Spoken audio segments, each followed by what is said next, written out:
모든 영상에 소개하는 내용들은 각자의 판단에 맡깁니다. 니 에이스 채널은 항상 모든 영상에 있어서 유료로 하는 것들은 신중하게 결정하시는 것이라고 말씀드립니다. 아울러 무료로 하는 것들 역시 각자의 판단으로 선택해서 결정하는 것이라는 점을 강조드립니다. 안녕하세요, 니 에이스입니다. 자, 여러분들 이번 시간은 드디어 이제 4대 거래소가 아니라는 거를 이제 볼 수 있습니다. 고팍스 원화마켓 운영 재개에서 5번째 티켓을 잡았다라고 얘기합니다. 기존에 우리가 가지고 있던 게 아니라 우리가 기존에 그 거래소 4대장으로 분류해가지고 뭐가 있었죠? 업비트, 코인원, 코빗, 빗썸 이렇게 4개가 있었는데 거기에 이제 고팍스까지 드디어 합류를 하게 됐습니다. 오는 28일 오후 2시 30분부터 원화마켓 운영을 한다고 돼 있는데요. 국내 암호화폐소 거래소 고팍스는 오후 2시 30분부터 28일 오후 2시 30분부터 원화마켓 영업을 개시한다고 밝혔다고 합니다. 그래서 계정을 획득한 첫 번째 암호화폐 거래소라고 얘기를 하고요. 그리고 원화마켓 변경 신고 수리를 결정했다라고 얘기를 합니다. 근데 이제 여기 보시면 이렇게 5개가 됐고 그 다음에 앞으로 특근법 및 관련 법령상 고객 확인 자금 세탁 방지 트래블룰 이행을 위해서 더욱더 이용자에게 신뢰할 수 있는 암호화폐 투자 환경을 제공한다 이렇게 내용이 나와 있는데 자세하게 보시면 이렇게 고팍스에 공지가 나온 게 있는데요. 그래서 우리는 이제 보면은 고팍스에서도 원화마켓 거래가 된다라는 내용이 나와 있습니다. 원화마켓 오픈 이전에 원화 출금을 원하시는 고객은 고객 확인 완료 후에 현재 등록되어 있는 본인 명의의 은행 계좌로 원화 예치금을 출금할 수 있다라고 해요. 그래서 현재 등록되어 있는 계좌로 출금을 원하시는 고객께서는 4월 28일 14시 30분 이전에 반드시 원화 예치금을 모두 출금해달라고 얘기합니다. 그리고 4월 28일 2시 30분 이후에는 실명 확인 입출금 계정 미보유 회원님의 원화마켓 거래가 제한된다고 나오고 BTC 마켓은 정상 이용이 가능하다 나와요. 사전에 전북은행 실명 확인 입출금 계정을 준비해달라고 얘기를 합니다. 시행일 이후라도 실명 계좌 인증 후에 언제든지 원화마켓 이용, 원화 입출금이 가능하다 이렇게 내용이 나와 있고요. 다수 계좌 개설 제한에 유의해달라라는 내용 나와 있어요. 하나 이상의 이제 통장 개설을 제한하는 제도로 20영업일 1개월 이내에 타 은행 개설이 있는 경우에는 안 된다. 그리고 전북은행 개설을 원하지 않는 경우는 4월 28일 14시 30분 이전에 원화 예치금 모두 출금을 하라 이렇게 나와 있습니다. 2021년 12월 9일 이후에 고객 확인 완료 고객은 실명 확인 계정 등록 알아보기 되어 있고 미완료 고객은 확인 절차 보기 이렇게 내용이 담겨 있는데 참고해서 한번 보시면 좋을 것 같아요. 참고해가지고 이렇게 보시면 돼요. 방법이 자세하게 나와 있고 고팍스 홈페이지 가시면 여러분들이 상세하게 보실 수 있습니다. 고객 확인 의무 해가지고 이렇게 나와 있는데 참 다행인 거는 어떻게 보면 다행이라고 해야 될까요? 반대로 말하면 이제 거래소 죽어가는 거래소에 약간 청신호가 왔다 이렇게 볼 수 있는데 현재 아직까지는 BTC 마켓으로 운영이 되고 있고 우리가 가장 여기서 이제 주목해서 볼 게 주요 코인들이 이렇게 대부분 있고 고팍스도 나름 큰 거래소였는데 상당히 엄청난 타격을 봤을 거라는 생각이 들어요.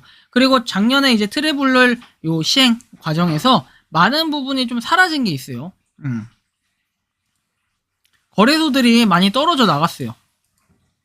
왜냐하면 거래가 더 이상 안 되는데 운영을 할 수가 없다는 거죠. 그래서 많이들 빠져나가서 지금은 솔직히 몇몇 살아남은 거래소 그리고 원화마켓이 안 되면 실질적으로 거래가 안 된다. 국내 거래소는 약간 이런 느낌과 상실감이 굉장히 컸을 텐데 다만 고팍스 같은 경우에는 다른 거래소들보다 약간 활발한 게 덜 할 수 있겠다라고 개인적으로 생각하는 거는 아무래도 전북은행이기 때문에 전북은행을 무시하는 건 아니지만 전북은행은 지역은행이기 때문에 상대적으로 조금 인원이 적다라는 걸 볼 수 있어요. 이미 여기 다운로드 한 걸 보면 10만 다운로드라고 돼 있지만 신한은행 같은 거, 신한은행 솔 같은 걸 쳐보면은 1000만 다운로드로 이미 규모 자체가 틀리다라는 걸 느낄 수 있어요. K뱅크 볼까요?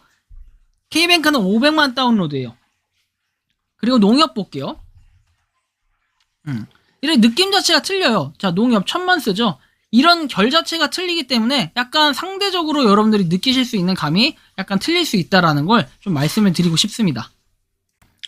자, 그래서 이미 규모 자체가 이게 틀리기 때문에 사실 저는 이게 유저 수만 봐도 이런 해석이 될 수 있다라는 그런 판단과 생각이 들어서 사실 조금 아쉽긴 해요. 거래소 자체에 대한 거는. 거래소가 하필이면 그 많고 많은 데 중에 지역은행이냐. 자, 지역은행 같은 경우에는 약간의 한계라고 해야 될까요? 지역은행? 뭐 한계는 아니에요. 제가 전북은행을 깎아내리고자 특정 지역을 얘기하는 게 아니라 하나의 뭔가 치명적인 단점이 있다면 다른 은행과 비교했을 때 지역은행들의 특징은 뭐냐면 그 자산보, 물론 이제 다른 데도 그래요. 보통은 이제 5천만 원까지 돼 있는 거. 뭐 다른 데도 좀 비슷비슷하긴 하지만 특히 이제 지역은행들 같은 경우에는 그런 불안정한 요소, 그다음에 그 지역에 약간 활성돼 있는 은행이라는 약간 이런 거. 예를 들면은 뭐 전북에 있는 사람이 경상도 가면은 이거 뭐 은행이 없잖아요. 그래서 거래하기 힘들고 막 그런 게 있을 거 아니에요. 예를 들면 전북에 있는 사람이 제주 가면, 또 전북에 있는 사람이 경기도 가면, 이런 약간 맥락으로 볼 때는 좀 그런 체감이 들 수 있다는 거죠, 여러분들. 그래서 뭐 지역은행이 사실 이자나 이런 것들이 평균적으로 세다라고 저는 그렇게 알고 있는데, 그런 부분과 이제 약간 반비례 했을 때는 너무 화력이 적다, 이런 걸 좀 느낄 수 있어요. 다만 그건 있을 것 같아요. 고팍스가 지금 거래량 되는 것보다는 훨씬 더 많이 거래 대금이 이제 올라오지 않을까 이런 생각을 해요. 그래서 고팍스가 생기면 얼마나 어떻게 될지 모르겠지만 솔직히 전북은행이라는 약간의 한계성 뭐 이런 거를 조금 어떻게든 극복을 해야 된다. 전 이런 생각이 좀 들고요. 물론 이제 전북은행 같은 경우에도 제 예상에는 비대면이 되지 않을까 이런 생각은 하는데, 자, 그럼에도 여러분들한테 말씀드리고 싶은 거는 약간 비인기 은행이라고 해야 될까요? 그런 게 조금 그런 게 조금 있어요. 다른 것들이 약간 접근성으로 비교를 하자면은 그런 부분이 있어서 조금의 한계성이 있다. 좀 이런 걸 느낄 수 있지만, 하지만 그래도 긍정적으로 봤을 때 향후에 어쨌든 지금 현재까지 가장 잘 두드러지게 나와 있던 게 이제 업비트, 빗성, 코빗, 코인원 이렇게 네 가지였는데, 이제 마지막 여기에 플러스 알파 해가지고 붙는 게 첫 봤다가 이제 그 고팍스가 됐어요. 고팍스 이후에 향후에 다른 거래소들은 어떻게 될지 모르겠지만 이제 고팍스까지 해서 5대 거래소로 합류를 했다라는 거. 사실 전 이 부분이 굉장히 의미심장하고 좀 더 거래가 어디서든 활발해질 수 있다. 좀 이런 느낌, 이런 평가를 좀 했을 때는 굉장히 좋을 것 같고, 그 다음에 많은 분들이 지금 뭐 워낙 이거 워낙 채굴이 아니라 워낙 출금 안 하신 분들 얼른 출금하셔요. 전북은행 이게 쓰고 싶지 않고 하다면은 출금하시고, 난 그런 거랑 상관없다 하시는 분들은 그대로 냅두시면 될 것 같고요. 이번 영상은 여기서 마치는 걸로 하겠고요. 도움이 되셨다면 구독과 좋아요, 알림 설정 부탁드리겠습니다. 감사합니다. 평소에 궁금하셨지만 내가 시도해보기 어렵거나 시간 낭비하고 싶진 않고 새로운 제보를 해주실 분들께서는 아래의 주소로 메일을 보내주시면 제가 해결해드리겠습니다.